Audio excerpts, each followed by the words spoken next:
111페이지 한번 들어봅니다. 35조 제1항. 법인은 이사 기타 대표자 묶어주시고요. 그 직무에 관하여 묶어주시고요. 타인에게 가한 손해를 배상할 책임진다. 이사 기타 대표자는 이로써 자신의 손해배상 책임을 면한다가 아니라 면하지 못한다. 줄쳐주시고 그러니까 같이 책임진다. 그 다음에 35조 제2항은 자, 법인이 뭔가 행위를 했었는데 법인의 정관에 정해져 있는 목적 범위 외에 동그라미 치시고요. 의 행위를 했었다. 그래서 혹시 타인에게 손해가 발생했을 때에는 그 사항의 의결에 동그라미 치시고요. 찬성하거나 그 의결을 동그라미 치시고요. 집행한 묶어주십시오. 사원, 이사, 기타 대표자가 같이 다들 연대해서 손해를 배상해야 된다.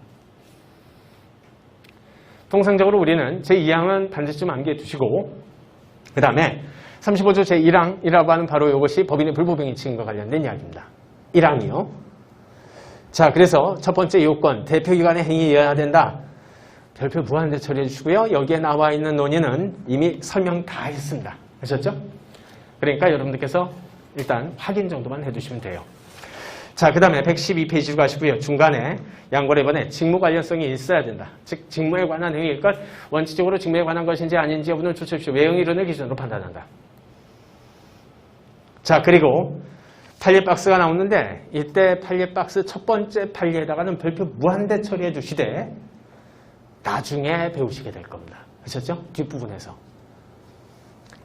자, 그 다음에 113페이지로 가시고요. 그 다음에 양거는 아번에 대표기관이 부정한 대표 행위를 했을 때는 어떻게 되느냐의 논의가 있는데 이 부분이 조금 어려워요. 별표 무한대 처리해 주십시오. 이 부분이 조금 어려운 부분인데 그 부분 논의는 이제 더 구체적으로는 조금 이따 하는 것으로 하고 일단 큰 아웃라인만 말씀드릴게요. 자, 일단 이제 한번 생각을 해보자. 법인의 일단 부정대표 행위론이라고 하는 것은 다음과 같은 문제가 있습니다. 나중에 우리가 이사 파트를 공부를 하게 될 텐데 자, 예컨대 먼저 좀 잊지 마실 게 회사법, 즉 상법에서는 예컨대 주식회사라고 한다면 주식회사를 대표하는 사람을 대표이사라고 해요. 그런데 민법에서는 비영리법인을 위주로 공부를 하다 보니까 비영리법인에서는 대표이사라고 하는 개념을 뭐 회사 내부에서야 쓸지 몰라도 별도로 쓰지 않고 사실 이사가 그냥 대표기관입니다. 아셨죠? 자, 그 정도만 먼저 확인해 주시고요. 자, A라고 하는 법인의 대표기관 값. 이 회사, 즉 법인을 대표하여 밖에 나가서 누군가와 만나서 무슨 행위를 한다. 그런데 대표라고 해도 당신 멋대로 하지 마시고 일정한 제한이 걸려져 있을 수 있다는 거예요.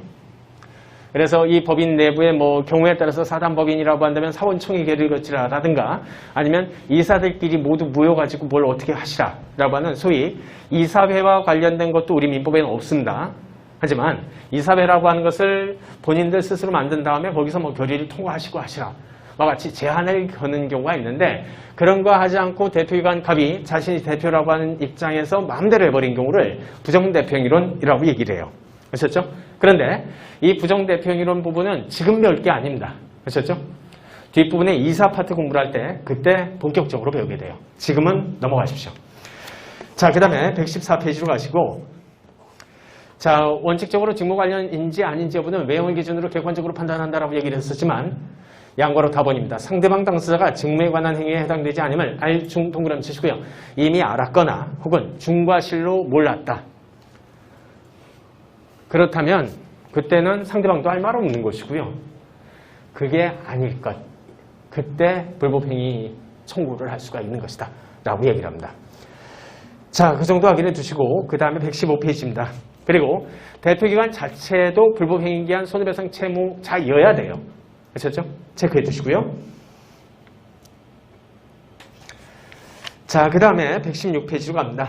양과로 4번에 그로서 상대방 당사자에게 손해가 발생했어야 된다. 자, 그리고 2번 테마입니다. 효과는 그러면 법인 자체가 잘못한 셈이 되기 때문에 법인의 손해배상 책임이 성립되게 된다. 자, 그 다음에 양과로 이번에 대표기관 개인도 같이 책임을 진다. 이 부분은 뭐 특별하게 신경 쓸 필요는 없습니다. 자, 그 다음에 117페이지로 가시고요.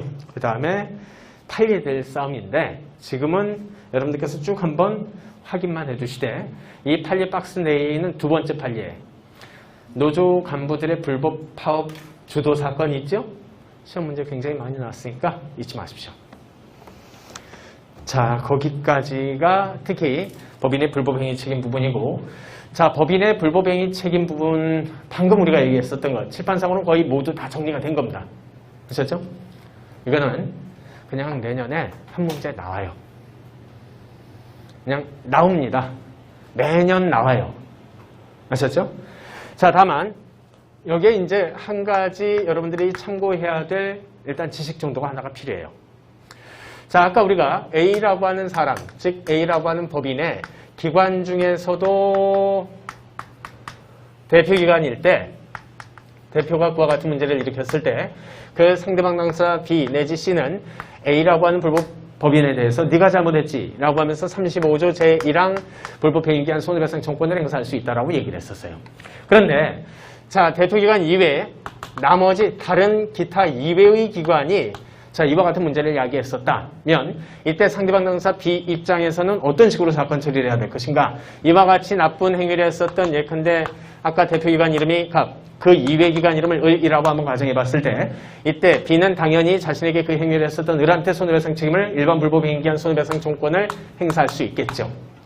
그런데 그 이외에도 법인한테도 따지고 싶다면 그때는 35조 1항 청구권을 행사하는 것이 아니라 민법 제756조의 소위 사용자 책임이라고 하는 것을 들어서 손해배상 청구권을 행사할 수 있어요.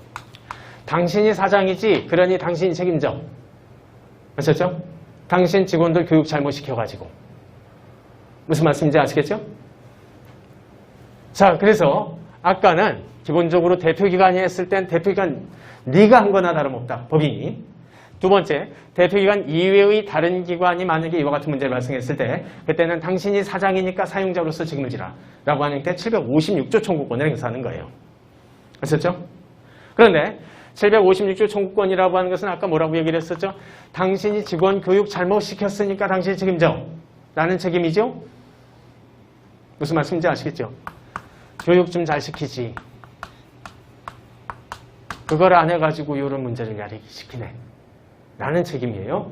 그러니 이때의 경우에는 법인 입장에서는 나 교육 시킬 만큼 시켰는데 거기까지 할 줄은 몰랐지 라는 면책이 가능해요. 아셨죠? 그래서 자, 만약에 이와 달리 교육을 충분히 시킨 상태다 라면 면책의 여지가 있습니다. 756조 책임은. 그런데 방금 우리가 얘기했었던 35조 제1항 법인의 불법행위 책임 자체는 이와 같은 면책의 여지가 없어요. 됐죠? 어떤 사람이 사고를 쳤다. 그래서 당신이 사고를 쳤으니까 당신이 책임지시라 라고 얘기를 했더니 일단 그 사람이 얘기를 합니다. 아니 내가 내 뇌한테 교육 잘 시켰는데 뇌가 말을 안 들어요 요새. 이렇게 항변하지 못하는 것처럼. 됐죠? 자, 그 이야기가 이제 잠깐 건너오는 과정에 115페이지로 한번 가보세요. 115페이지였나요? 아니죠. 115페이지가 아니죠. 자, 111페이지로 한번 가보세요. 111페이지에 양보로 1번 요건 동그라미 2번 중단 부분에 있죠. 동그라미 2번이요. 대표기관이 아닌 기타 사원총회나 감사 기관입니다. 의 행위에 대해서는 법인 자체의 불법행위는 성립되지 않고 이들이 불법행위에 대해서 법인이 책임을 진다면 주십시오. 사용자 배상 책임 만 지게 될 것이다.